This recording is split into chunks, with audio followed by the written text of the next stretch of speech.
What's going on, guys? Welcome back to WWE Network and Show, where I, Graham, G.S. and Matthews, break down all the original content I watch on the WWE Network and on Peacock. And today we're breaking down the November 18th, 2023 edition of the SmackDown LowDown. Now, usually we have the SmackDown and SmackDown LowDown reviews go up on Saturdays, but due to the fact that Collision aired on Friday this week, we had Full Gear on Saturday night, I had the SmackDown and SmackDown LowDown reviews go up on Sunday this weekend, and the Collision review on Saturday. Usually these drop on Saturdays, the same day that the episode airs on Peacock. But anyway, the show was hosted, as always, by Megan Morant and Matt Camp on the studio.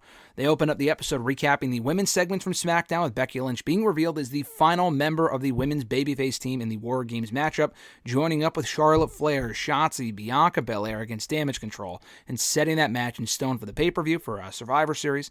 And they then hype said women's War Games match for said show. They also run down the other big headlines from Friday's SmackDown, which I thought overall was actually a really, really good show. A lot like last week, I enjoyed SmackDown on Friday, including the Triple Threat Tag Team match, naming new number one contenders to the undisputed WWE Tag Team titles won by the Street Profits. Good match. We hear from the Profits and Bobby Lashley backstage here, and Montez Ford brings up how the tag team title match will happen in his hometown of Chicago, so that might give him some good luck next week. He also acknowledges the fans' complaints that they've been stagnant up until now, not as heels, but like the last couple of years. So this is their first, not opportunity at tag team title gold in 3 years, but their first potential winning of tag team title gold in 3 years if they do come out on top. And then Kathy Kelly asks Bobby about, or maybe it was Kayla, I forget. But either way, Bobby says that they've proven themselves the last couple of weeks. They're well beyond that, and they are ready for this tag team title opportunity. It was Kayla Braxton, as I think about it now. And he says when they win next week, they will bring back prestige to those tag team titles. In the studio, they hype up the tag team title match for next week. It's going to be the Street Profits against the Judgment Day for Friday's SmackDown, one day before Survivor Series. Looking forward to that one. And Matt Camp says that the Profits have a pretty good chance of coming out on top as the champions.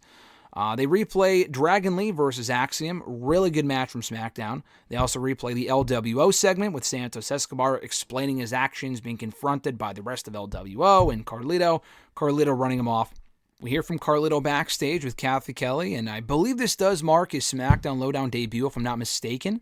But he keeps it short and sweet by simply saying that he will get revenge for Rey Mysterio against Santos Escobar when they go one-on-one at Survivor Series. And in the studio, as you would probably expect, they hype up that match for Survivor Series, Carlito versus Santos Escobar. Matt Camp says that Carlito was the main factor, actually, in Escobar's turn, acknowledging that Santos feels that Rey stole the United States Championship from him, the rematch, and bringing in Carlito. Everything Santos said on SmackDown was great. A great first heel promo post-turn. And I thought they did a great job with all the attention to detail. Matt Camp recapping all of that here. But he said that Santos, had an issue with Rey, and he wasn't probably all in with the LWO thing alongside Rey, but he was willing to deal with it because it's Rey Mysterio. But he did acknowledge that Carlito coming in and what happened at Crown Jewel was like the breaking point for Santos and turning on Carlito, calling out what Santos did at the pay-per-view. And that was kind of like the catalyst for the Escobar heel turn, which I thought was great that he brought that up here.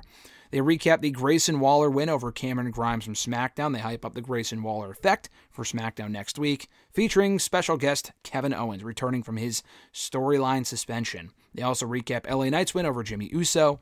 We hear from LA Knight backstage with Kathy Kelly, and LA Knight says that the bloodline will fall, as he said on SmackDown, but he needs to make sure the bloodline will not interfere in his next match with Roman Reigns, which will very likely not happen. That includes Jimmy Uso, Solo Sikoa, and even Paul Heyman. So eliminating each member one by one is his goal.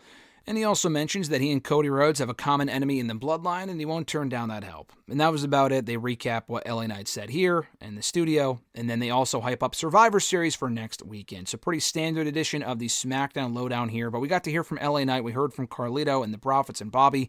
Good stuff per usual. Thank you guys for checking out my review of the show. I appreciate it. Be sure to like the video, drop a comment, share the video, and subscribe to the channel for more daily content. Have an awesome one, folks. I'm Graham G.S. Matthews, and I'll catch your ass down the road.